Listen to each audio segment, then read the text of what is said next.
Here in Allinson after a 1-1 draw with Concord, Rangers and Essex. First of all, Ian, the game, what did you think of it? I thought it was a tough game, very stop-start.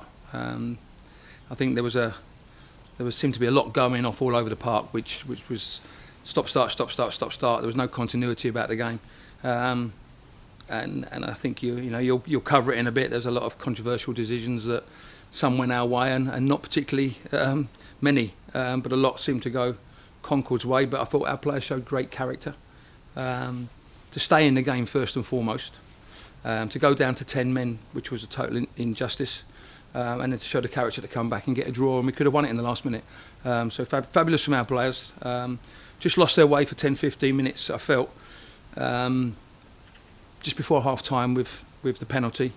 We got involved with a referee, which we shouldn't have done at that time. We should have concentrated more on the football, and certainly when the sending off happened for 10 minutes, we got involved again. And it's a shame, because I think you look at the honesty that we've put on that park today in terms of the way they've gone and worked and showed people that they want to be brave on the ball. They want to get the ball down and pass it. And unfortunately, I think today's game's been ruined, just literally by poor refereeing at the end of the day.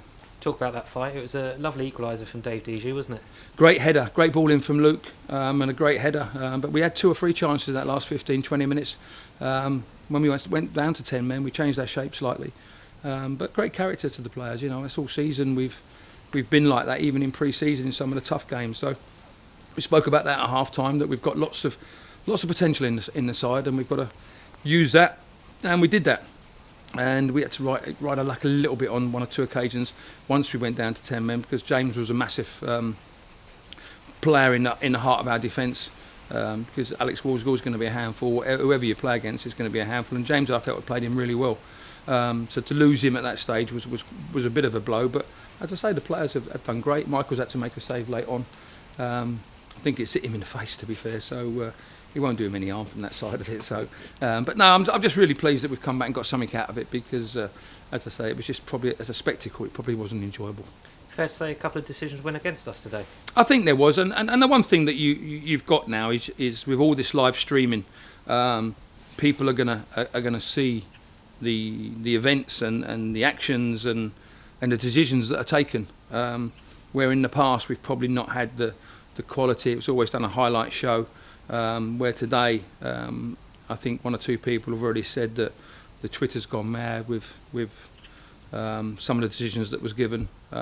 Unfortunately, we're not in a position where we can say too much. I felt at half time I spoke to the referee. I spoke to him about the decision where he allowed a player to fall over in the very first minute and didn't action that. I spoke to him about why the linesman was called a certain name, and it was just a yellow card, where I've seen other things happening, and I don't want to see players get booked, and I don't want to see players get sent off, but there was just an inconsistency in terms of some of the decisions that went our way and went against us, but character to the players, because they've overcome all of that and got a positive result. What do you think of James Coloxy sending off?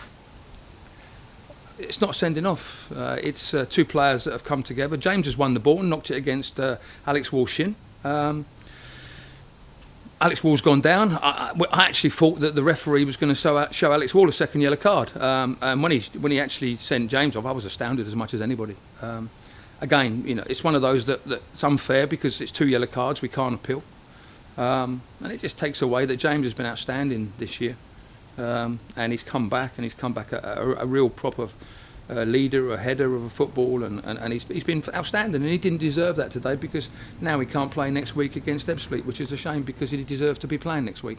Looking forward. We've got Mickle over in the FA Cup on Tuesday night. The games keep coming, don't they? It does, and it's exciting, because the main thing is that everybody wants to be back watching football. It's just a shame we can't have crowds in.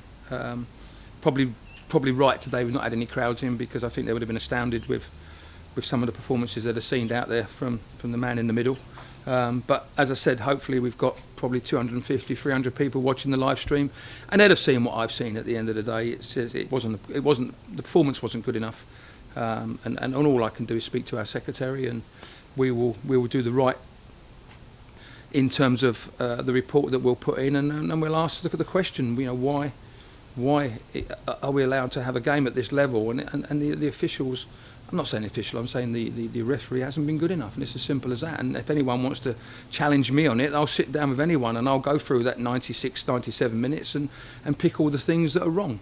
And I'll try and help the bloke, because I'm astounded at some of the things that went on, but I could probably help him by sitting down and talking to him and saying, I think you've got this one wrong. But they don't want to listen, they don't want to learn, and as I say, it's difficult from that side of it, because they should be talking to ex-players, managers that have been in it 30 years, because I think they'll learn more by doing that than maybe sitting in a room and watching highlights of stuff that really isn't correct.